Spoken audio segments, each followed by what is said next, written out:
바이든이냐 난리면이냐. 시청자 여러분들께서는 어떻게 들으셨습니까? 잘 기억하시는 것처럼 벌써 2022년 9월의 일입니다. 윤석열 대통령이 미국 방문 당시에 불거졌던 비서고 논란이었죠. 당시에 전 국민이 몇 번씩 수십 번씩 들어봤다. 그야말로 듣기 평가 테스트 논란까지 있었던 사건이었죠. MBC 자막 보도와 관련해서 최근 1심 법원 판결이 있었는데요. 정정 보도하라 이런 판결이 나왔습니다. 당시 문화방송 사장을 지낸 박성재 전 사장 모시고 이 사건 심도 깊게 짚어보도록 하겠습니다. 어서 오십시오, 사장님. 네, 안녕하세요. 네. 반갑습니다. 저 되게 뵙고 싶었어요. 아, 그래요? 네. 저도 뵙고 싶었어요. 아, 정말요? 네, 불러주시면 나왔을 텐데. 예. 왜 이렇게 수줍게 눈도 피하시고.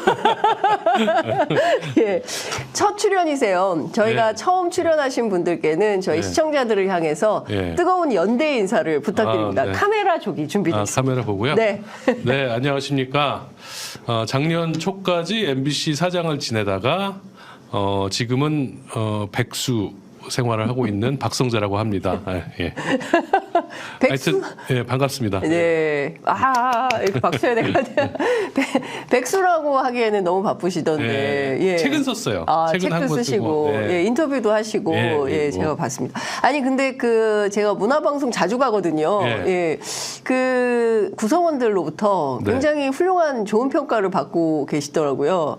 그래요? 그분이 예. 계실 때, 돈을 많이 벌어놓고 엄청난 성과가 있었다. 예. 아니, 지금 현직 사장님 디스하는 거 아닙니다. 네, 예. 제가 3년 일하는 동안에 흑자를 2천억 정도 와. 냈습니다. 예. 편의점 좀 어떻게 해주세요. 예. 그리고 뭐 흑자를 낸 것도 중요하지만 그 방송사가 지금 지상파 방송이 약간 무겁잖아요. 네. 덩치가 크고 예. 그래서 뭐 공룡에 비유하면서 망할 거다라고 생각하는 분들도 많았는데 저는 그렇게 생각하지 않았거든요. 네. 왜냐하면 콘텐츠를 만드는 것이고 콘텐츠는 뭐 유튜브든 TV든 뭐 OTT든 네. 다 똑같은 거예요. 그 콘텐츠를 잘 만들어서 다른 플랫폼에서 또 하면 된다. 네. 저는 그렇게 우리 사원들하고 많이 얘기를 했고 그렇게 해서 뭐 결과도 많이 나오고 그랬죠. MBC 유튜브가 엄청 잘 네, 나갑니다. 저희 MBC 뉴스 유튜브가 월 조회수가 한 5억 뷰 됩니다. 5억 뷰요? 예, 거기서 수익이 꽤 나요. 예. 네. 그리고 전체 유튜브 매출이 제가 있을 때 작년에 네. 재작년이죠. 그러니까 예. 제가 마지막 해에 유튜브 관련 매출이 500억이었어요. 와. 작년에는 아마 더 늘어나지 않았을까요? 예. 그렇구나. 어제 저희 걸 갑자기 그냥 갖다 쓰셔가지고. 그랬어요? MBC 유튜브에서. 그래요? 전 모르겠는데. 당연히 모르시죠. 하여튼 엄청난 성과가 있었다. 네. 예, 다들 이제 좋게 평가를 하시더라고요. 근데 최근에 북카페 하십니까? 이제 제가 네. 30년 기자 생활하고 사장까지 했잖아요. 네. 그러면 이제 언론인으로서 끝까지 간 거잖아요. 사실 뭐 이런 말 하긴 좀 더 욕심을 내면 안 된다. 그래서 뭐 무슨 총선이 있으니까 뭐 정치를 하는 게 어떠냐 이런 주변의 얘기도 출마 있고. 권유 받으셨구나. 왜냐하면 언론사 사장들이 방송사 사장들이 정치 많이 하거든요. 그렇죠. 예, 최문순 사장님. 예, 뭐 또 그리고 뭐 지금 뭐 소위 적폐 시절 사장이었던 김재철 씨 이런 분들도 막 공천 받으려고 엄청 맞아요. 추한 꼴을 많이 보였거든요. 예. 그래서 저는 그런 건 아니다. 그래도 MBC, KBS 사장 정도면 저는 처신을 그렇게 하면 안 된다라고 저는 생각합니다. 그래서 제가 정치에 관심이 없는 건 아니고 정치는 국회의원이 되는 건 아닌 것 같다. 그렇다고 또 책을 한 권 써보니까 뭐 이렇게 나름 이렇게 주목도 해주시고 좋은데 그 먹고 살기는 힘들겠더라고요. 예, 책 써서. 예, 그래서 특히 책을 쓰면 원래는 내가 그냥 쓰고 싶은 책을 써야 되는데 이제 그걸 먹고 살려면은 팔리는 책을 써야 되잖아요. 예. 그거 얼마나 스트레스 받겠어요. 그렇죠. 저는 작가 기간. 스트레스를 받기 싫다. 이제 좀 편하게 살자. 네. 유튜브도 유튜브는 어디 이렇게 불러주시면 나오는 건 좋겠는데 내가 우리 장 기자처럼 이제 주인공이 돼가지고 진행하는 거는 너무 힘들 것 같고. 맞아요. 많이 힘들어요. 그리고 운영하기도 힘들잖아요. 제가 좀 알지 않습니까? 그래서 이것도 아니고 저것도 아니고 이것도 아니다 해서 좀 재밌게 살면서 그래도 사람들하고 좀 뭘 나누고 네, 싶은 소통하고. 생각이 있어서 북카페를 열고 네. 작가들하고 또 뭐 이 사회에서 이제 좀 이렇게 소통을 할 수 있는 그런 분들 모셔가지고 북토크나 네. 이렇게 강연 이런 거를 좀 이렇게 돌아가는 하나의 그런 공간이. 공간을 좀 만들고 와, 준비하고 그렇구나. 있습니다. 예. 어디에 생기는 겁니까? 종로에 준비하고 있습니다. 3월 초에 오픈 예정. 3월 초에요. 네. 와, 저희가 열리면 저희도 한번 가보고 싶네요. 거기서 방송을 한번 하세요. 방송, 좋습니다, 좋습니다. 거기서 한번 공개 방송 이런 거 한번 해볼 수 있는 기회를 마련하겠습니다. 네. 커피도 직접 내려주세요? 이제 배우려고요. 오. 우리 와이프랑 같이 하는데 네. 우리 아내는 이미 커피를 잘합니다. 바리스타 오. 자격증은 없지만 네. 1년 정도 예. 다른 북카페에서 아르바이트를 했어요. 아, 네. 예. 저도 이제 배워서 네. 커피도 타드려야죠. 와, 야. 그 집 커피 어떤지 마시러 한번 가보고 싶다는 생각이 좀 듭니다. 기대가 됩니다. 본격적으로 좀 여쭤볼게요. 앞서 말씀드린 대로 바이든 날리면 네. 이게 참 희대의 소송이었습니다. 박진 외교부 장관이 원고였고 그리고 피고가 바로 박성재 사장님이셨는데 이 결정 나온 다음에 페이스북에 글도 쓰셨는데 일단 좀 어떻게 받아들이십니까? 이번 1심 결정. 저는 솔직히 좀 예상을 하긴 했어요. 아, 그래요? 네, 왜 예상을 했냐면 그 판사님이 네. 성지호라는 분인데 뭐 이름 얘기해도 되죠? 네, 요새는 성지호 판사 얘기해도 되죠. 예. 그 유명한 분인데. 판사가 이렇게 과거에 내려왔던 판결을 보니까 상당히 좀 성향이 보였어요. 그래서 이거 되게 위험할 수가 있겠다라는 네, 생각을 했었거든요. 예. 특히 굉장히 편향된 시각이 판결문에 들어 있습니다. 네. 근데 사실 판결문이라기보다는 주장. 네. 판사님의 주장이 많이 들어 있었어요. 그래서 이게 굉장히 희대의 판결이다라고 네. 많은 전문가들이 얘기를 하세요. 네. 예, 그러니까 예를 들면은 이거를 반론 보도냐 정정 보도냐 이런 것부터 좀 들어가 봐야 되거든요. 네. 근데 이걸 반드시 정정 보도 대상이 된다고 처음부터 딱 이 논란이 있을 걸 이렇게 전제를 그렇게 깔고 판결을 시작하시더라고요. 예. 판결문 보니까 우리가 이제 우리 둘 다 언론인이잖아요. 네, 잘 알잖아요. 어떤 그 취재원한테 우리가 취재를 해서 보도를 했는데 이 보도에 불만이 많아요. 이 사람이 이게 뭐가 잘못됐다. 그러면 그 사람이 하는 말을 안 들어주면 안 들어주면은 이게 언론 중재이나 그렇죠. 그걸로 가죠. 네, 근데 그 사람의 반론을 들어주면 그럼 끝나는 거예요. 그렇죠. 해소가 됩니다. 그렇죠. 예. 그러니까 처음에 모든 언론이 MBC를 포함해서 첫날 모든 언론이 바이든이라고 보도를 했어요. 근데 16시간 뒤에 김은혜 수석이 날리면이라고 했어요. 근데 그걸 또 온갖 언론이 다 그 대통령실이 사실 발언이 날리면이었다라고 해명했다라고 다 보도를 했어요. 맞습니다. 예. 그럼 이제 거기서 끝나는 거예요. 그럼 이제 국민들이 믿냐 안 믿냐 그것만 남은 거죠. MBC가 그 다음에 바이든인데 날리면이라고 거짓말한다고 보도한 적이 하지 않았어요. 청와대된다. 대통령실의 해명도 보도를 하고 충실하게 보도했어. 다음 날 톱으로. 그러니까 MBC는 더 이상 여기에 대해서 의미가 없는 거예요. 그렇죠. 할 일을 다 한 거죠. 할 일을 다 한 거죠. 그러니까 반론 보도권도 안 돼요. 이거는. 반론을 해줬기 때문에. 아니 한나라의 대통령이 한 발언을 가지고 이렇게 들렸는데 너희들은 이렇게 들었지만 사실은 이거다라고 했을 때 그러냐? 그럼 그렇게 보도했다. 하고 넘어가면 되는 거 아니에요? 그럼 끝이잖아요. 근데 그거를 왜 굳이 정정 보도라는 어떤 그 빌미로 이 공식 소송을 했을까라고 저는 그 의도를 보는 거죠. 그거는 국민들이 안 믿기 때문에 믿지 않기 때문에 이 건을 가지고 자꾸 코너에 몰리니까 나오면 나올수록 요걸 가지고 반전의 전기를 한번 마련해 보려고 하는 거예요. 근데 그게 성공했죠. 일정 정도. 왜냐하면은 좀 비상식적인 그 판단을 내리신 판사님 때문에. 그러니까는 이게 문제가 되는 거죠. 그러니까 제가 보기에는 사실 저는 이 사건 처음 접했을 때 이제는 시간차 단독도 그러니까 정권에서 마음에 안 들면 이게 소송의 대상이 되는구나. 그럼요. 아니 눈에 보이고 MBC가 제일 먼저 쓴 거거든요. 먼저 쓰긴 썼죠. 일보를 쓴 거죠. 일보를 쓴 거죠. 일보. 왜냐하면은 부지런했던 겁니다. MBC가 안 나가도 딴 데가 나가게 돼 있으니까 그렇죠. 10시 7분에 냈거든요. 예, 10시 7분. 예. 엠바고 해제된 시간이 9시 40분. 네. 아침 9시 예. 40분. 근데 보통 그 유튜브로 먼저 나간 거예요. 네. 유튜브로 편집하려면은 1시간은 걸려요. 아무리 해도. 근데 MBC는 모든 정치부 아마 정치부에 다 정치 전문 기자 하셨으니까 네. 아시겠지만 정보보가 다 들어와 있었어요. 그렇죠. 그러니까는 미리 준비한 거죠. 네. 유튜브 팀이. 예. 그리고 엠바고 해제되자마자 바로 편집해가지고 이렇게 올린 거예요. 그거 하나인데 예. 뭐 타사보다 먼저 낸다 이런 생각 없었을 거예요 아마. 네. 그래서 저는 참 이 사건이 정말 기이한 대한민국 언론사 역사의 길이 남을 이 사건 이후에 얼마나 많은 코미디 같은 상황들이 있었습니까? 그렇죠.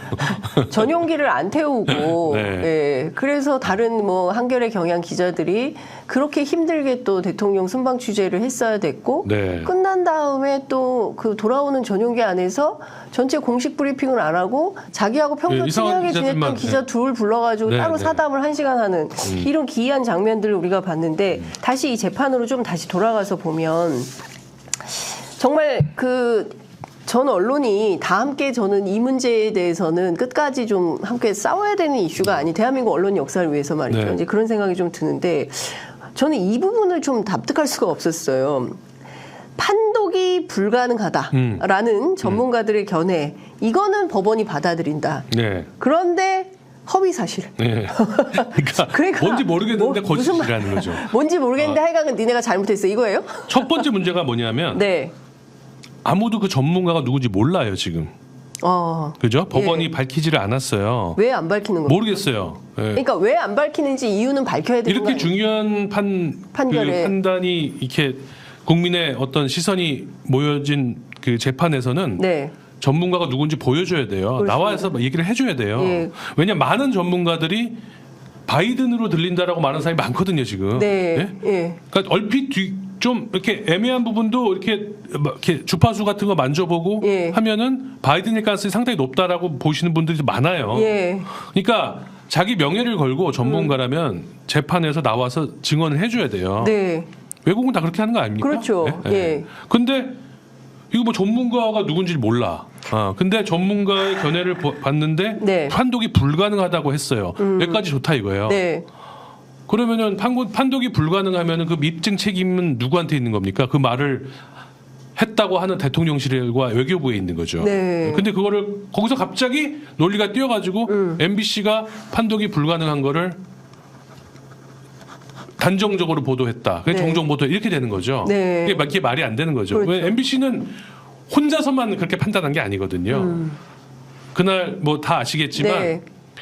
그 대통령을 따라다니는 해외 순방에 따라다니는 수십 명의 기자들이 거기에 모여가지고 다 같이 봤다는 거 아닙니까? 그렇죠. 그리고 다 같이 보고 그 뉴욕 프레스센터에 담당하는 비서관한테 네. 이거 어떻게 된 거냐 빨리 해명을 그렇죠. 해라 하니까 거기서 나온 해명이 그게 아니다라는 발언이 아니라 국익을 위해서 보도를 안 해주면 안 되냐 라는 발언을 했다는 거 아니에요. 네. 그러니까 그리고 16시간 동안 대통령실에서는 아무것도 이거에 대해서 해명을 하지 않았고 그리고 16시간 뒤에 나온 말이 마치 박진 외교부 장관이 옆에서 들었는데 우리 국회를 상대로 한 말이다. 뭐 이런 식으로 해가지고 난리면이다.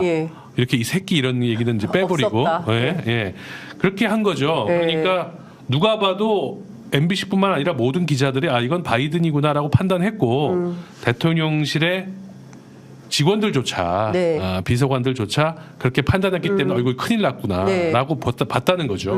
이 모든 정황을 재판부는 전혀 인정하지 않고 그렇게 MBC가 그렇게 판단했을 만한 근거가 충분히 있음에도 불구하고 그걸 인정하지 않은 거 이게 굉장히 큰 문제라는 거죠. 네, 그러니까 재판 과정에서 상당히 이런 문제들을 다퉜을 텐데, 그럼요. 그 문제는 다 간과하고 일단 하여간 그 누군지 공개는 못하겠다 전문가들이 이제 음성 분석 전문가들이 누군지는 밝힐 수 없다. 근데 그 문제에 대해서도 왜 안 밝히는지에 대한 설명이 필요한데, 그게 지금 빠져 있는 것이고 또 하나는 당시 상황에 정말 긴박했던 상황이었던 것 같거든요. 일단 문화방송이 일보를 하고 나서 하기 전 과정, 네. 그다음에 하고 나서 네. 굉장히 우리가 따져봐야 될 대목이 많은데 지금 뭐 생생하게 기억이 나실 것 같아요. 저희 네. 시청자분들을 위해서 네. 당시 이 사건을 처음에 사장님 언제 접하셨고 그리고 어떤 과정을 통해서 어떻게 보도 결정을 하게 예. 됐는지. 예. 제가 MBC를 날리면이라는 책을 썼거든요. 거기에 예. 제일 앞부분을 여기에다 할애를 했어요. 네. 그날 하루 있었던 일을 네. 제가 한번 복기를 해볼게요. 네, 네. 그날이 9월 21일이에요. 네. 아침 9시부터 제가 사장님 임원회의를 하는 날이었거든요. 근데 네. 목요일인가 그랬어요. 네. 목요일은 제가 회의를 하는 날이에요. 9시부터 회의를 하고 있는데 9시 몇 분에 20분쯤에 네. 전화가 왔어요. 근데 제가 깜빡 잊고 진동으로 해놓지를 않았어요. 네. 벨이 울려가지고 깜짝 놀라서 내가 네. 받은 거예요. 회의 중에 예. 사장님이 전화벨이 울렸어요. 창피하잖아요. 네. 그래가지고 예, 그렇게 빨리 된 거죠. 진동 모드로 바뀌면서 누가 보냈는데 했더니 김은혜 수석이라고 돼 있더라고요. 예. 왜 제가 김은혜 수석하고 전화번호가 있냐면 네. 저랑 입사 동기예요. 아. 김은혜가 MBC 기자 출신이에요. 맞아요. 모르시는 예. 분들도 계실 텐데 예. 김은혜 수석이 MBC 입사 저랑 비슷한 동기고 예. 친해요. 예. 예, 그래서 김은혜 수석이랑 친하시구나. 예. MBC에 10몇 년을 있다가 나가서 이명박 정부 때 청와대 들어갔다가 대변인이. KT도 갔다가 예. MBN 앵커도 하고 그 사이에 계속 네, 연락하면서 지냈어요. 예. 그리고 이제 국회의원 하고 윤석열 정부 그 후보의 네. 홍보단장인가 뭐 할 때 네, 예. 그때까지부터는 이제 그때부터는 연락을 잘 안 했어요. 예, 예. 부적절하니까 예, 예. 서로. 그렇죠. 예, 저는 사장이었고. 예. 그러나 정말 오랜만에 전화가 온 거예요. 네. 그래서 이거 뭐지? 지금 뉴욕에 있을 텐데. 네. 예, 그때가 마침 뉴욕에 그렇죠. 도착해 영국에 예. 그 엘리자베스 여왕 장례식에 예, 갔다가 무슨 조문을 했네 못했네 맞아요. 뭐 조문 없는 조문 외교 논란이 예, 막 일때였어요. 맞아요. 예. 그리고 미국으로 가서 뉴욕에서 바이든하고 또 정상회담을 하냐 마냐 이걸 가지고 맞아요. 할 때인데 그때 뉴욕은 저녁이고 예. 저는 아침이니까 이제 아무 생각 없이 회의를 했는데 전화가 2번 오더라고요. 못 받았죠. 예. 회의 중이라서. 그렇죠. 그걸 끝나고 전화를 했더니 또 안 받아요. 그래서 이상하다. 그래가지고 이제 보도국장한테 전화를 했어요. 뭔가 뉴욕에서 뭔가 일이 있다. 네. 그래서 김은혜 홍보수석이 나한테 뭔가 민원을 하려고 전화한 게 아닌가? 그렇죠. 예. 당연히 그거 아니겠습니까? 그래 보이죠. 예. 그래서 이제 보도국장한테 전화를 했더니 네. 사실은 예. 이러이러한 보고가 있습니다. 보도를 준비하고 있습니다. 이렇게 네. 얘기를 하더라고요. 그럼 이때는 보도가 나가기 전이네요. 나가기 전이죠. 10시, 예. 10시 7분에 나갔잖아요. 그렇죠. 근데 9시. 여기 또 다른 게 예. 우리 보도국하고 디지털 뉴스룸하고 분리돼 있어요. 예. 뉴스룸 국장은 따로 있어요. 예. 그러니까 유튜브 뉴스를 만드는 팀은 이쪽 보도국장이 지휘를 받지 않고 디지털 뉴스룸 국장이 지휘를 받아요. 그러니까 보도국장도 유튜브에서 그게 몇 시에 나가는지 모르는 거예요. 그렇죠. 원래는 유튜브는 보통 정규 뉴스를 다시 이렇게 재가공해가지고 내잖아요. 네. 그런데 요새는 그런 게 없어요. 그러면 늦어. 네. 그러니까 정규 바로바로. 뉴스 뭐 없이 그냥 바로바로 중요한 건 유튜브를 그렇죠. 먼저 내요. 예. 시청자들도 TV하고 유튜브를 구별 잘 안 해요. 그렇습니다. 그렇잖아요. 예. 그러니까 유튜브에서 내버린 거예요. 예. 그리고 나서 전 그것도 모르고 있었어요. 근데 10시 한 11시 다 돼가지고 우리 비서들이 비서팀이 네. 그러는 거예요. 지금 뭐 엄청난 조회수가 올라가고 있대요. 우리 거가. 대통령이 발언 때문에. 네. 이게 아까 국장이 얘기한 거구나. 이렇게 된 거죠. 예. 그러니까 저는 전혀 몰랐고 나중에 저부터 그 해당 기자까지 7명인가를 국민의힘이 고발했거든요. 고발. 대통령 명예훼손으로. 그래서 네. 경찰이 그걸 받아가지고 네. 무슨 이메일, 네. 그다음에 통화 내용 이런 걸 압수수색을 했어요. 왜냐하면 누군가가 내 계좌를 압수수색하면 네. 저한테 통보가 오게 돼 있거든요. 그렇죠. 네. 제가 통보를 받았어요. 근데 그 영장을 받더니 네.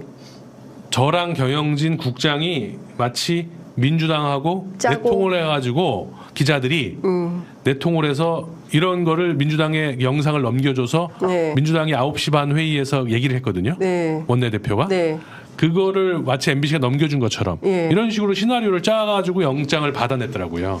예, 그러니까 프레임을 그렇게 가져가고 있는 거예요. 뉴스타파하고 비슷하네요. 그래서 똑같아요. 지금 김만배 사건하고 네네. 비슷하네요. 예. 지금 보면 그 다음에 갑자기 궁금한데 김은혜 수석하고 통화를 하셨습니까? 못했어요 결국. 그 다음부터는 안 했어요. 그 다음부터는 그게 마지막. 그러니까 전화도 안 했지만 전화가 성사가 되지 않아요. 지금도 안 하고 있어요. 그 후로 김은혜 수석하고는 저 소통한 적이 없다. 없어요. 할 수도 없게 됐다. 이제 저는 자연인이 됐고 그 친구는 이제 이번에 출마하겠죠. 뭐 그러면 이제 볼 수 있죠. 볼 수 있다고 봅니다. 근데 지금 미루어 짐작컨대 김은혜 수석이 뉴욕 밤 시간에 박성재 사장님께 2번이나 전화를 해서 긴급하게 무언가 얘기를 하려고 했을까? 이것은 뉴욕 상황이 이 문제와 관련해서 이제 앞서 설명해 주신 대로 처음에 이제 이거를 듣고 이게 다 의심했다는 거거든요. 기자들은. 정말 이 말을 한 게 맞아? 대통령이 진짜? 이래서 다들 출입 기자들이 처음에는 뭐 한두 명이 있다가 우해가 뭐야 이래가지고 다 모여서 들었다는 거고, 그리고 그 문제를 얘기를 했을 때 야 이거는 국익 차원에서 안 쓰는 게 맞아라고 이제 요청이 있었고 기자들은 판단을 한 거지 않습니까? 이게 보도 가치가 있는지 없는지, 이게 국익과 관련이 있는지 그거를 없는지. 거부했다면서요. 그렇죠. 저도 뭐 나중에 들었는데 그것도 MBC의 결정이 아니고 기자단 대통령실 기자단의 결정이잖아요. 그러니까 뭐 여기에서 MBC가 제일 먼저 보도했다고 MBC를 마치 무슨 그 판결문에 이런 대목도 나와요. MBC가 먼저 보도한 게 영향을 미쳤을 거라고 본다는 그런 대목이 있어요. 그러니까 이것도 이상한 거죠. 그렇죠. 그건 언론의 생리를 전혀 모르시는 거죠. 분이죠. 근데 중요한 포인트는 이런 것 같습니다. 앞서 말씀 주신 대로 왜 정정보도 소송을 꼭 해야만 했을까? 역사적으로 날리면 이어야만 하기 때문에. 그렇죠. 두 가지인데요. 하나는 날리면이라고 해서 뭔가 이거에 대한 어떤 명분을 만드는 거죠. 그 명분이 이제 뭐냐면 두 번째는 MBC에 대한 사법 처리. 요거 사법 처리 내지는 경영진에 대한 이제 그 어떤 해임. 이런 거에 이 근거로 삼기 위한 거죠.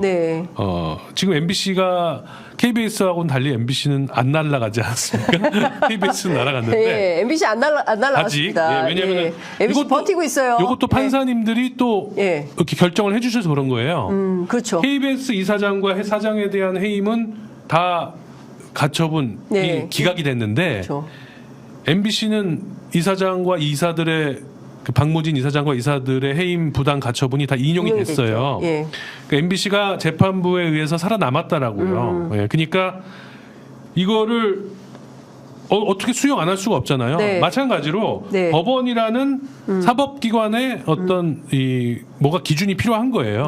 이런 것들을 가지고 앞으로 MBC를 압박하고 수사하고 뭔가 이사들과 경영진을 해임하기 위한 그런 수순의 하나라고 저는 봅니다. 아마 맞을 겁니다. 그러니까 이게 결국에는 그 정권 교체가 됐으니 공영방송인 MBC와 KBS가 그야말로 이게 국익인지는 모르겠습니다. 이거는 별건으로 하고 정권을 좀 옹호하는 이런 방송이 돼야 되는데 우리 편 방송을 해야 되는데 옛날처럼 김재철 사장이나 김장겸 시절처럼 우리 편 방송을 해야 되는데 여전히 비판을 하고 있으니 문제가 되는 거죠. 그러니까 이것이 중요한 이유였던 것 같다 이런 말씀 주셨고 제가 궁금한데요. 김은혜 수석이 16시간 만에 나타나서 국민 여러분 다시 한번 들어봐 주십시오. 날리면이라고 되어있습니다. 이거 같은 기자 출신이고요. 동기고 그분을 잘 아실 거 아닙니까? 잘 알죠. 사치마을에도 같이 도시고 그러셨을 아니 근데 김은혜 수석은 얼마나 힘들었겠습니까? 저는 얼마나 힘들었을까? 그 영상을 보면 아마 밤을 꼴딱 샜을 것 같아요. 얼굴이 굉장히 거칠어요. 초췌한 얼굴. 거기서는 아침이잖아요. 아침이에요. 그러니까 날리면이라는 어떤 이 반론을 만들어낸 거죠. 제 생각에는. 그러니까 뭐 그 과정에서 굉장히 많은 회의와 뭐 토론이 있지 않았습니까? 그래서 김은혜 수석이 되게 힘들겠다. 지금 뭐 청와대 홍보수석이라는 자리가 굉장히 힘든 자리구나. 예. 대통령 캐릭터가 저러면 예. 예. 네, 진짜. 얼마 전에 그 민생 예. 토론회였나요? 네. 거기 나와서 하시는 말씀 들어보니까 예. 저렇게 수석들을 데리고 저렇게 회의를 하나 보다. 앞뒤가 안 맞는 말을 막 횡설수설하고 막 하는데 그냥 다 듣고 있어요. 다 들어야 되고 받아 적어야 되고 벤틀리 얘기했다가 갑자기 71억짜리 72억짜리 벤틀리 갑자기 재건축 다 허용하겠다고 그러고 이게 왜 그렇게 연결이 되지? 나 이런 게 되게 이상했는데 이런 회의를 거의 매일 이렇게 하고 있으면 밑에 분들이 굉장히 힘들겠다는 생각이 많이 했어요. 저 김은혜 수석한테 따로 따끈한 위로의 한 말씀 하시죠. 아니 제가 그 이제 출마할 테니까 출마할 때 제가 열심히 하시라고 제가 한번 응원 한번 해드리려고 해요. 근데 그때 진짜 시대의 코미디 같았어요. 정말 코미디죠. 진짜 부끄러워서 창피해서 어떻게 말을 할 수가 없는. 제가 예를 많이 드는데 사람들이 이제 다들 바이든이라고 들리시겠지만 그러니까 지금 저희 투표했거든요. 저희 시청자분들 대상으로 투표했는데 지금 나는 바이든으로 들었다 96, 나는 날리면으로 들었다 4% 이렇게 나오고 있습니다. 그래도 일반 여론조사 하면 70%좀 나온다고 하더라고요. 7대3. 그런데 제가 이런 비유를 많이 했어요. 이거를 영상이 소리가 아니고 화면이라고 해도 얘기가 된다. 예를 들어서 어떤 고위 공무원이 명품백을 받는 영상을 입수가 됐어요. 언론사에. 명품백 같이 보여.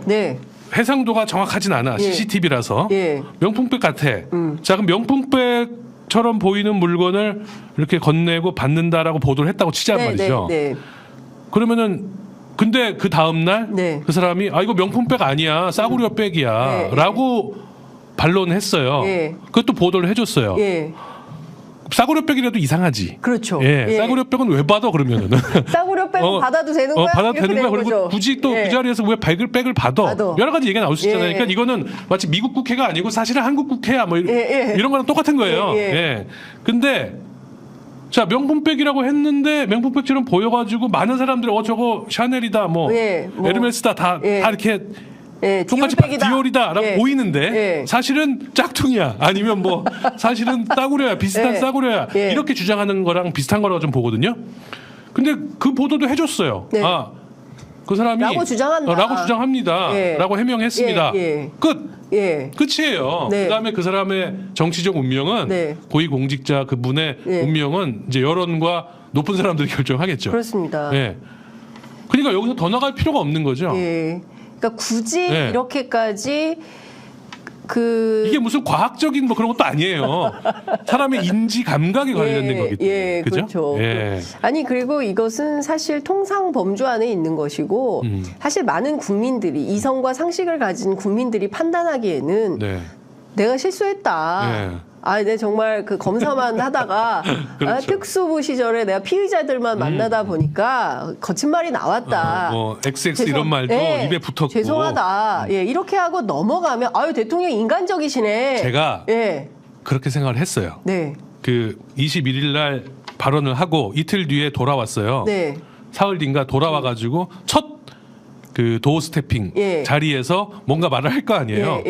저는 그때 제대로 된 참모라면 대통령한테 이렇게 조언을 했을 것이다. 대통령님, 제가 실언을 하긴 했지만 제 본의도 아니었고 카메라가 돌아간 줄도 모르고 우리끼리 그냥 편안하게 한 얘기입니다. 그러나 실수를 했습니다. 국민 여러분 죄송합니다. 사과하고 언론인 여러분 너무하지 않습니까? 대통령이 이렇게 실수까지 다 했는데 이런 것까지 꼭 보도하셔야 됩니까? 앞으로 저도 주의할 테니까 좀 봐주십시오. 만약에 이렇게 얘기를 했으면 MBC나 다른 언론이 욕을 먹었을 것 같다. 맞아요. 왜냐하면 윤석열 대통령의 캐릭터가 그게 먹히거든. 그렇죠. 그죠? 그래서 저는 그렇게 얘기할 경우에 우리가 욕 먹겠는데.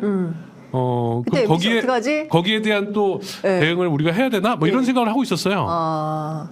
절대 그렇게 얘기 안 해요. 뭐라고 얘기했냐면 기억나세요? 지금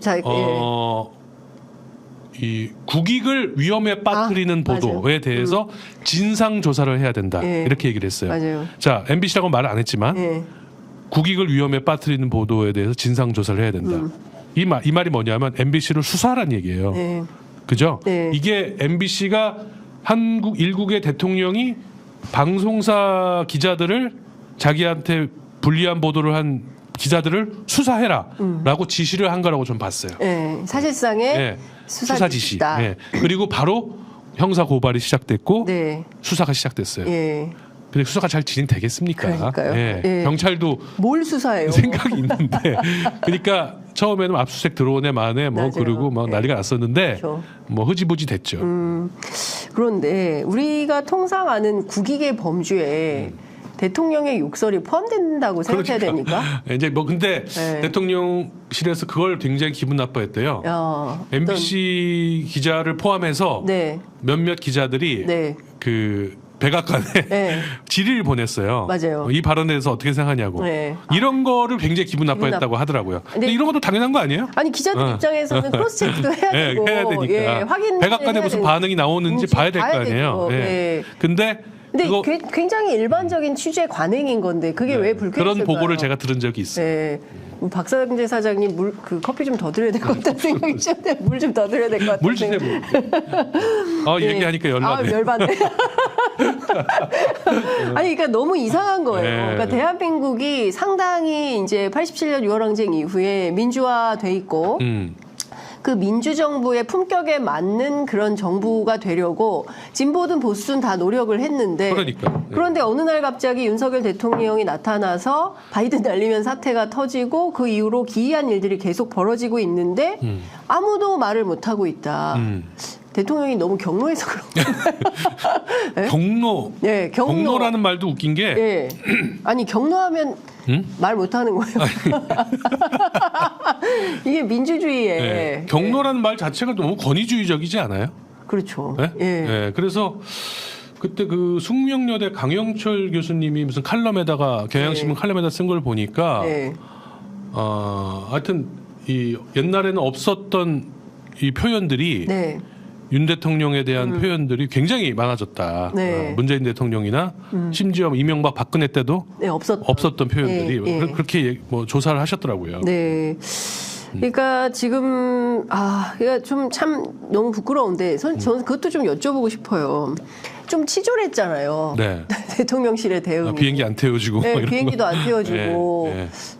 그리고 또 그 이기주 기자하고 그 설전 사건도 있었고요. 슬리퍼 신었다고 막 난리치고. 그러니까 슬리퍼 어디 예의 없게 슬리퍼를 신나. 다 신어요. 저도 그 물어봤어요. 그 이제 보도국에다가 저는 원래 사장이 뉴스에 간섭 안 하잖아요. 근데 이기주 기자가 슬리퍼 신었다고 완전히 뭐 살해 협박까지 받았잖아요. 그 일베에서 살해 협박을 받았어요.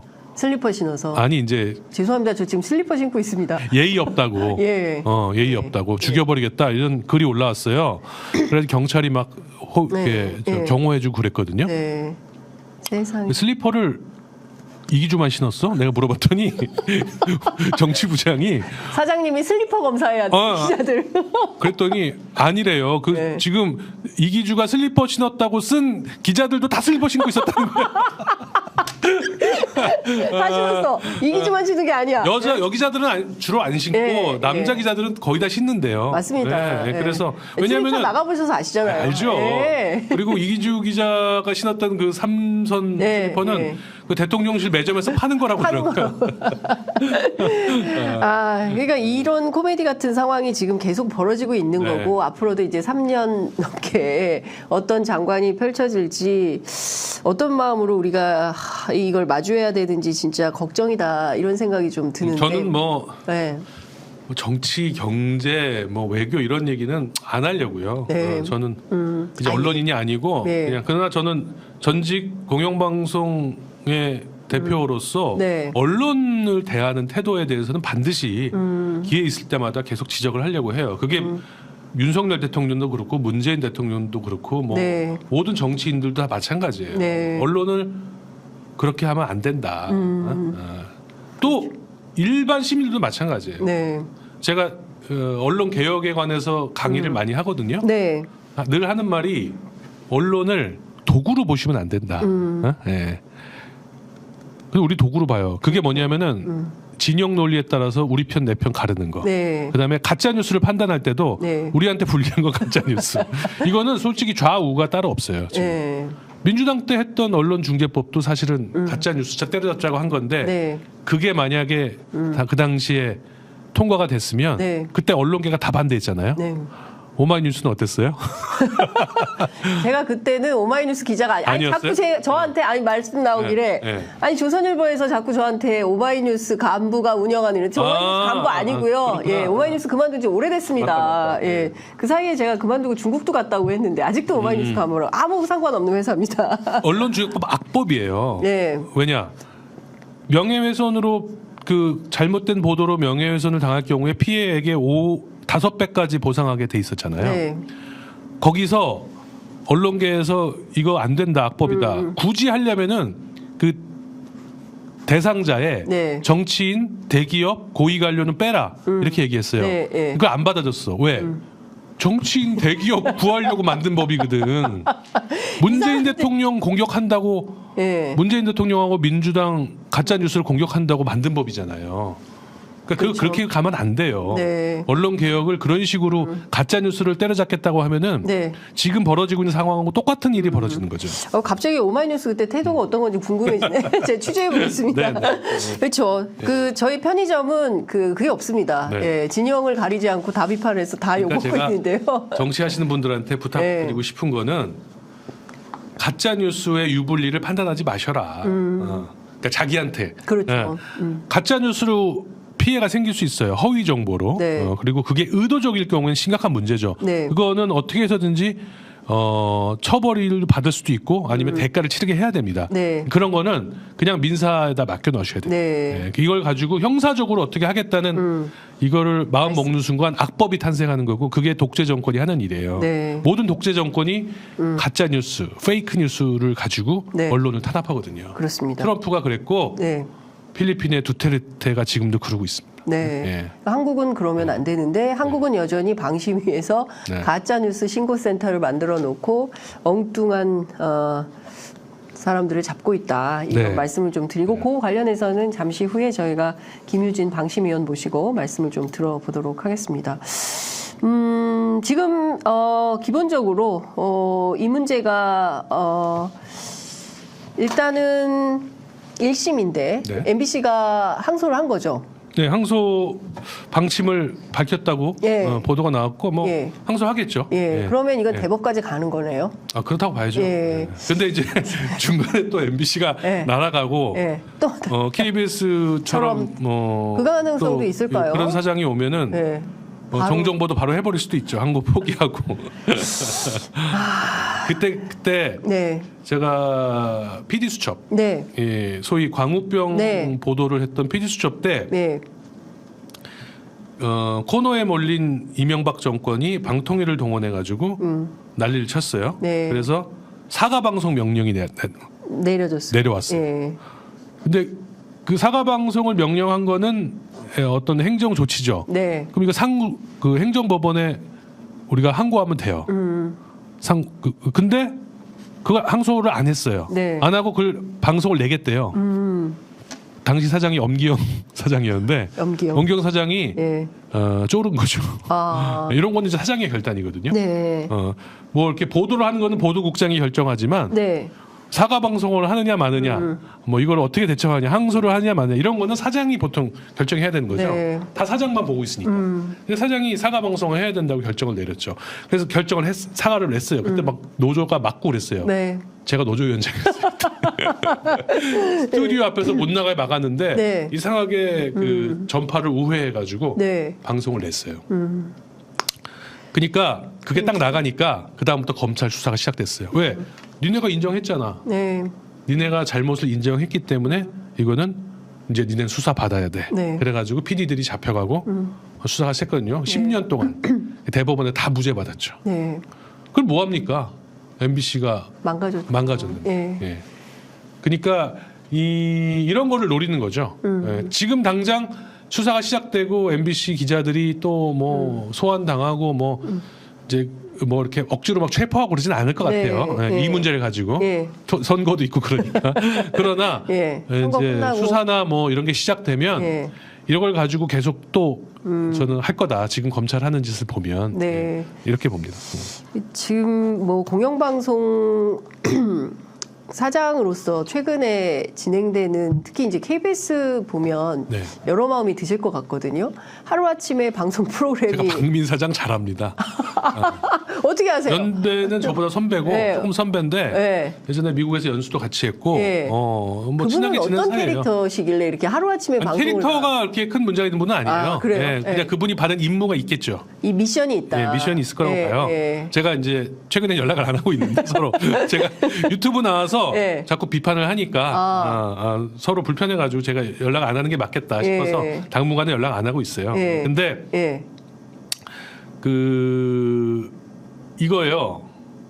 자, 이동관 방통위원장을 이제 뺐어. 그래서 사퇴시킨 거잖아요. 그렇죠.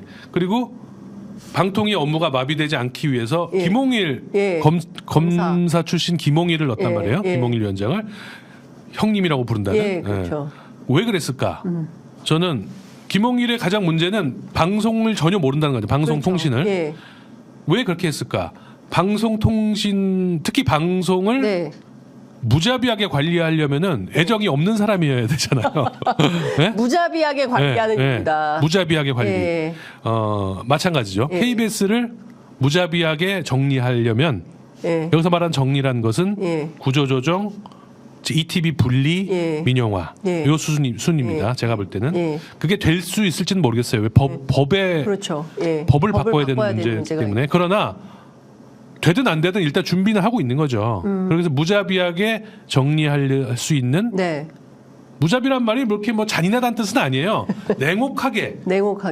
그죠? 자비가 없이 배려 없이 냉혹하게 하게. 그러려면 애정이 없어야 되니까. KBS 출신의 말 잘 듣는 사장감도 많이 있을 거예요. 당연히 있죠. KBS는 많아요. 그런 사람들이. 그렇죠. 근데 왜 그런 사람 중에 사장을 안 고르고 굳이 보수신문 논소련을 보냈겠어요. 그거는 무자비하게 정리할 수 있는 사람 보낸 거예요. 저는 MBC도 그렇게 될 거라고 봅니다. MBC도. MBC 내부에 지금 충성하는 사람들이 많이 있어요. 정신 차리셔야 되겠네. 걔네들 사장 못 됩니다. 안 시켜줘. 와, 그러면 무자비하게 그 MBC가 다음 타겟이 될 거다라고 보시는 거네요. 총선 직후에 뭐 가겠죠. 그러면 총선이 굉장히 중요하겠. 아니 참 총선 직후란 말은 제가 총선 때문에 된다는 게 아니라 박문진과 KBS 이사들의 임기가 올 7월 말에 끝나요. 올 7월 말. 그러면은 8월에 새 이사를 뽑아야 돼요. 그러니까 국회에서 뭔가 브레이크를 걸지 않은 이상 이게 그냥 가게 돼 있어요. 근데 국회가 6월 개원 아닙니까? 그렇죠. 6월 개원이죠. 근데 보통 6월에 개원합니까? 대체로 안 하죠. 뭐 상임위 하고 원 구성하느라고 한 달은 그냥 가잖아요. 7월, 8월에도 어떻게 될지 몰라요. 그러니까 소위 국회가 어리버리한 그런 시즌에 그냥 바뀌게 돼 있어요.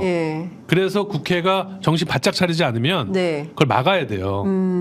이사진이 현행 법대로 방통위의 말들. 그래서 저는 방통위를 2명 체제를 계속 내버려 두는 것도 괜찮겠다. 2인 체제로 그냥. 왜 2인 체제가 문제 있으니까. 국회 추천하지 말고. 그리고 2인 체제가 문제가 있으니까. 이것도 탄핵 사유가 되는 거 아닙니까? 다시 그렇죠. 저는 그렇게 보는데 그런 거는 이제 뭐 민주당이 알아서 하겠죠.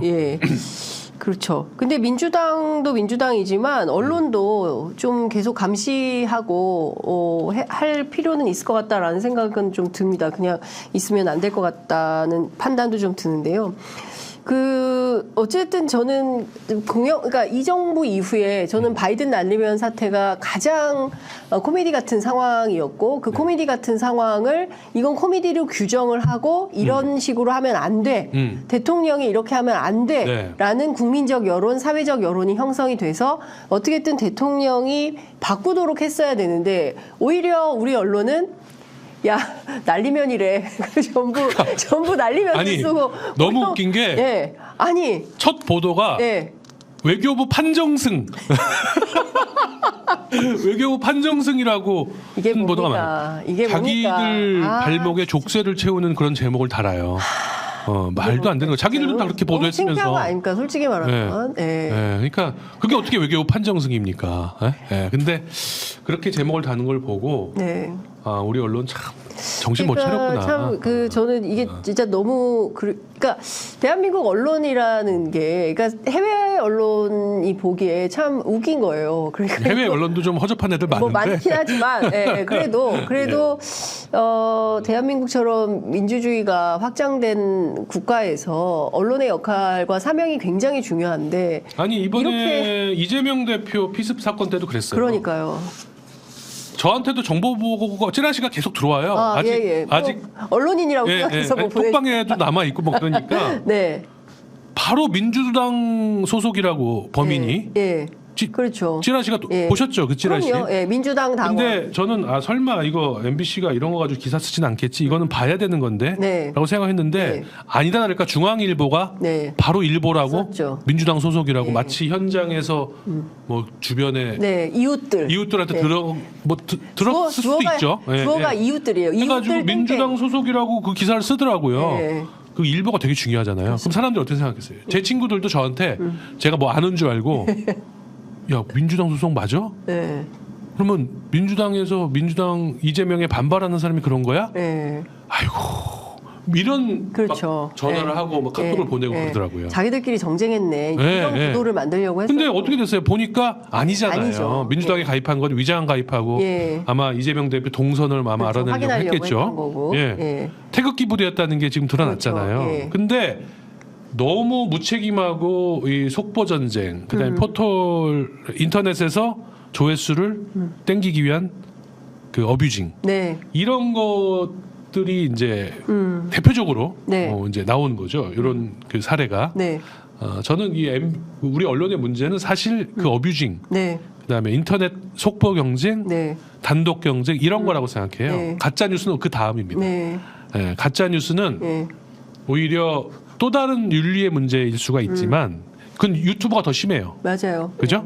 유튜브의 가짜 뉴스가 훨씬 심한데 사람들은 나는 이제 뉴스 안 보고 뉴스는 못 믿어. 유튜브 볼까 이러잖아요. 근데 사실은 유튜브가 가짜 뉴스가 훨씬 심하죠. 저희는 가짜 뉴스는 없습니다. 여기는 이제 스트레이트 뉴스를 보도하는 데가 아니고 분석하고 이렇게 하는 거니까. 그렇습니다. 근데 사실 우리 언론을 돌아봐야 되는 것도 많고 그리고 또 정치권에 당부하는 것도 많고 이럴 텐데 지금 상황에서는 MBC가 만약에 그 정권이 원하는 그런 쪽으로 넘어가게 된다면 그 다음부터는 공영방송의 역할이 어느 시대로 퇴행하는 겁니까?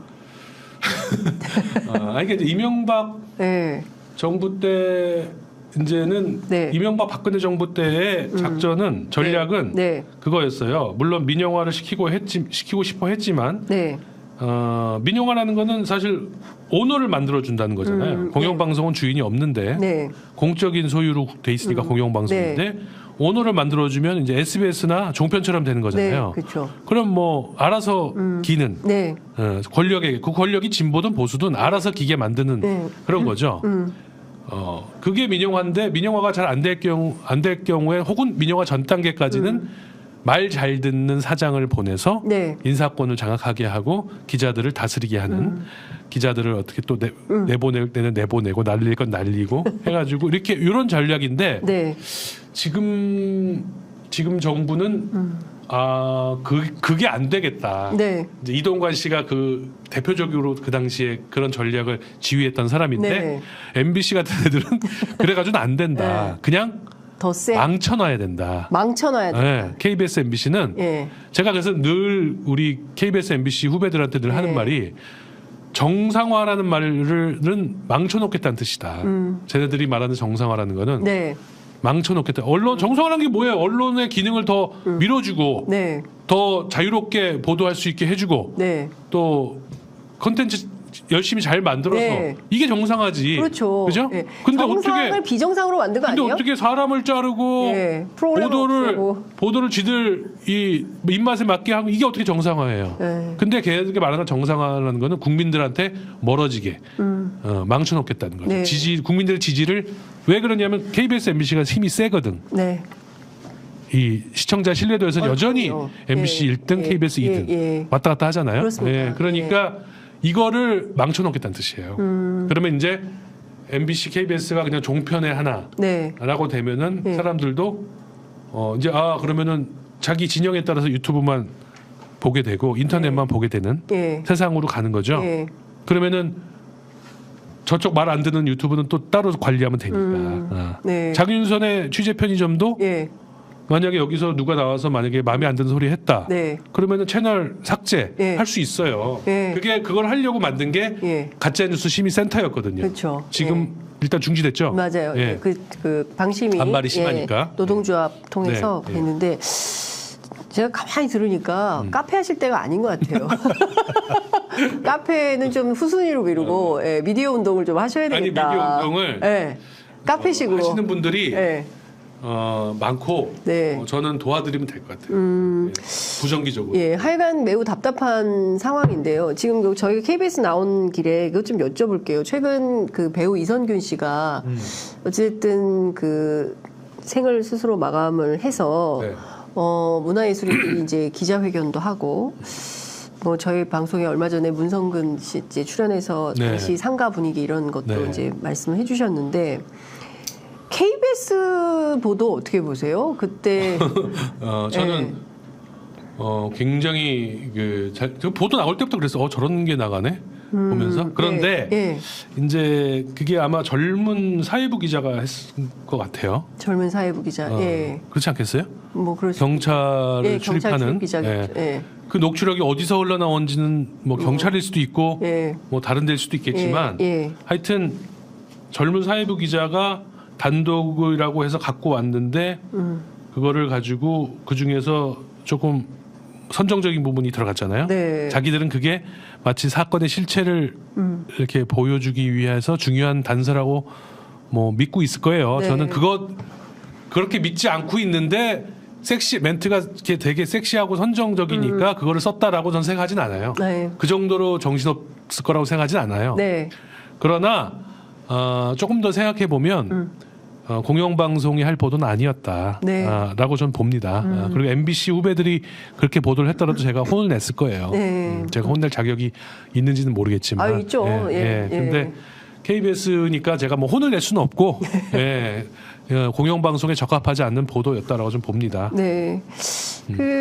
이런 보도가 더 많아지겠죠. 경쟁은 치열해지고 다들 그리고 정권 그러니까 저희가 이제 권력과 자본으로부터 독립된 언론을 네. 지향하면서 뭐 기자 생활을 하고 네. 있지만 네. 그 상황은 여의치가 않다. 네. 예. 그러니까 마리아 레사라는 분이 있어요. 네. 그 필리핀의 두테르테 정권에 맞서서 언론 자유 독립 운동을 하시면서 네. 우리로 치면 뉴스타파 같은 거 만드신 분이에요. 예. 그분이 책을 썼어요. 예. 그 책에 무슨 내용이 나오냐면 노벨 평화상도 받은 분이거든요. 좋은 언론인은 없다. 객관적인 언론인은 좋은 언론인이 아니다. 이런 말이 나와요. 네. 객관, 균형, 공정 이런 거는 중요하지 않다. 그건 독재자가 하는 말이다. 권력이 하는 말이라는 거예요. 예. 그럼 뭐 좋은 언론인은 뭐냐? 좋은 언론인은 진실을, 가치를 따져야 된다는 거죠. 네. 예. 오직 진실에 복무해야 된다. 이거 이영희 선생하고 한 말 맞아요. 똑같은 거예요. 똑같아요. 예. 네. 그런데 진실을 저렇게 지금 권력이 언론을 탄압하는 상황에서 오직 진실만을 위해서 보도하려면은 두 가지가 필요합니다. 네. 전 첫째, 용기. 네. 우리나라는 근데 용기만 있으면 다 된다고 생각하는 사람이 많아요. 근데 용기만 있으면 안 됩니다. 제가 볼 때는. 두 번째는 윤리 의식이 있어야 됩니다. 네. 취재 윤리. 네. 이거는 그냥 되는 게 아닙니다. 훈련되는 겁니다. 네. 즉 MBC, KBS 같은 조직, 오마이뉴스도 저는 그 정도 이제 연륜이 쌓였다고 봐요. 네. 이게 메이저 레거시 이런 말 쓰잖아요. 네. 그게 괜히 나오는 말이 아닙니다.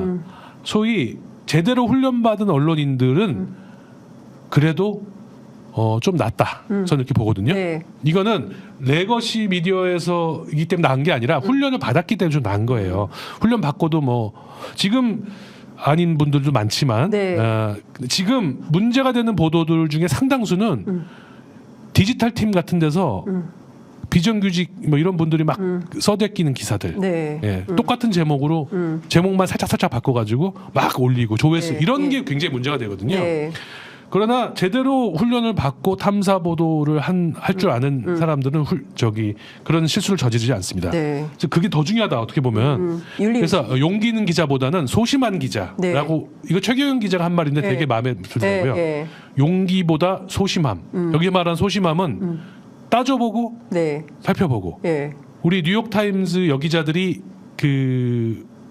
헐리우드 그 제작자 와인스타인인가 그 사람 미투를 최초로 폭로할 때 그 영화 있잖아요. 네. She Said.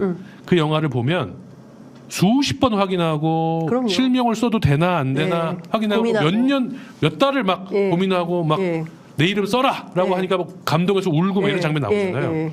그런 게 필요하다는 거죠. 제가 요거는 번외의 얘기인데 MBC의 장인수 기자가 네. 그 얘기 여쭤보려고 했어요. 서울의 소리. 물어보려고 했죠. 제가 몇 번 질문을 받아요. 서울의 소리에서 그 동영상을 받아서 보도하겠다고 했을 때 MBC의 간부들이 안 된다고 했대요. 네, 맞아요. 그거를 가지고 어떤 사람들은 MBC가 쫄았나? 라고 생각. 절대 MBC가 왜 좁니까? 이렇게 잘 싸우고 있는 언론사가 네. MBC가 쫄아서 그런 게 아니에요. 이 보도는 공영방송에 하면 안 되는 보도이기 때문에. 네. 그러나 이 보도나 파장은 보도할 수 있어요. 이건 서울의 소리 같은 데가 하면 되는 거예요. 그러니까 그 자체가 몰카 취재가 취재 윤리에 어긋난다고 보기 때문에 그러시는 그렇죠. 겁니까? 앞으로 만약에 누가 인터뷰하겠습니까? MBC하고. 그러면은. 그다음에 MBC가 이렇게 함정 취재 비슷하게 한 거를 가지고 보도를 했어요. 그러면은 이 이슈의 쟁점이 디올백을 영부인이 받았냐 안 받았냐가 아니고 MBC가 왜 이런 걸 했냐라고 전 화살이 넘어올 거라 좀 보거든요. 예. 그러면 논점이 옮겨져요. 그래서 저는 옳지 않다고 봤고 그 판단을 한 게 맞다고 봤습니다. 장인수 기자가 그래서 그 결정에 굴복하지 않고 사표를 내고 나갔잖아요. 그건 장인수의 또 선택이에요. 존중합니다. 나가서 하면 돼요. 그러나 공영방송 MBC의 이름으로 하면 안 됩니다. 그런 거는. 외국에서는 이런 거 한대요. 아니죠. CNN이나 뉴욕타임즈 같은 데는 그렇게 보도 안 합니다. 외국의 타블로이드는 그렇게 할 수 있겠죠. 그러니까는 제대로 훈련받은 기자들은 용기도 있어야 되지만 윤리의식이 반드시 있어야 된다. 투명하고 취재에 정당해야 돼요. 그래서 제가 김건희 여사의 그 논문 표절 이거를 취재하기 위해서 우리 기자 하나가 경찰을 사칭했어요. 전화하다가 그 사건이 있어요. 재작년에 그거 6개월 정직 중징계를 제가 했어요. 왜? 취재 윤리를 어겼기 때문에. 그러니까 이게 그만큼 MBC는 더 도덕적이어야 되고 용기도 더 내야 되지만 더 도덕적이어야 되고 그러라고 취재비도 많이 주고 월급도 다른 언론사보다 많이 주는 거예요. 그러니까 저는 뭐 그런 거를 좀 우리 후배들이 참 잘 알았으면 좋겠습니다. 그러니까 역시 MBC 기자 출신이셔서 제 생각이랑 다른 분들도 있겠죠. 있을 것 같아요. 그렇기도 하고 또 이제 서울의 소리 같은 매체에서는 어떤 사명감 같은 게 있었을 것 같아요. 그러니까 이런 게 큰 회사들에서 취재 윤리 때문에 못한다고 한다면 작은 언론이지만 서울의 소리 같은 매체에서 이 문제를 공개함으로써 세상에 공표하는 뭐 이런 차원의 의미 그런 거는 분명히 있다. 할 수 있겠죠. 그렇다고 해서 이거를 사실은 MBC가 했다 어디가 했다보다 김건희 여사가 대통령 부인인데 명품백을 받네 300만 원짜리를 그런데 그 문제에 대해서 지금 아무런 설명이 없고 수사도 없고 그리고 특검도 안 한다고 하고 뭐 이런 상황이 사실은 더 심각한 거죠. 근데 전 좀 이게 자꾸 이제 여기서부터 좀 우리 59분인데 큰일 났네. 그래요, 장 기자님. 한 번 더 나오셔야 될 것 같아요. 한마디만 할게요, 제가. 저는 김건희 디올백에 왜 그렇게 사람들이 집중하는지 모르겠어요. 그거 별거 아니에요. 제가 봤을 때는. 왜? 함정 취재에 그게 있기 때문에 네. 예, 그 직접 자기가 뇌물을 받고 싶어서 받은 게 아니잖아요. 그거보다 김건희 영부인 비판할 거 너무 많아요. 그렇죠. 그죠? 도이치 모터스 네. 또 양평 네. 장모 문제 예. 이런 거 가지고 가장 열심히 취재한 데가 어디입니까? 뉴스타파 하고 MBC입니다. MBC죠. 예. 예. 장모가 최은순 씨가 구속된 게 MBC 스트레이트 보도 때문에 맞아요. 수사가 다시 시작된 네. 거예요. 예. 그러니까 MBC 같은 언론사가 뭐 김건희 영부인 김건희 여사를 무서워서 뭐 이런 건 절대 아니고 제가 봤을 때 디올백은 굉장히 이슈가 하찮다. 그런데 선정적이에요. 그렇죠. 그러니까 비판하는 세력들이 여기에 집중하는 거예요. 저는 그 적절한 태도가 아니라고 봅니다. 전공법으로 가야 된다. 네. 비판하고 있으면 제대로 된 걸 가지고 비판해야지. 네. 이렇게 약점이 많은 보도를 가지고 저는 하면 안 된다. 이건 뭐 유튜브에서 할 수 있어도 네. MBC가 할 일은 아니라고 좀 봅니다. 알겠습니다. 네. 아유, 시간이 넘어서 더는 못할 것 같고 아무래도 저희가 조만간 제 2라운드 재밌네요. 예, 박성재 사장님 모시고 제가 말을 그냥 제 생각을 막 거침없이, 말하니까 예. 재밌어 하시더라고요. 네. 유튜브 하셔야 될 것 같은데. 예, 오늘 말씀은 여기까지 듣도록 하고요. 저희가 네. 조만간 또 모셔서 또 네, 다양한 불러주시면 말씀, 또 나오겠습니다. 예, 듣도록 네. 하겠습니다. 말씀 잘 들었습니다. 네, 감사합니다. 고맙습니다. 네.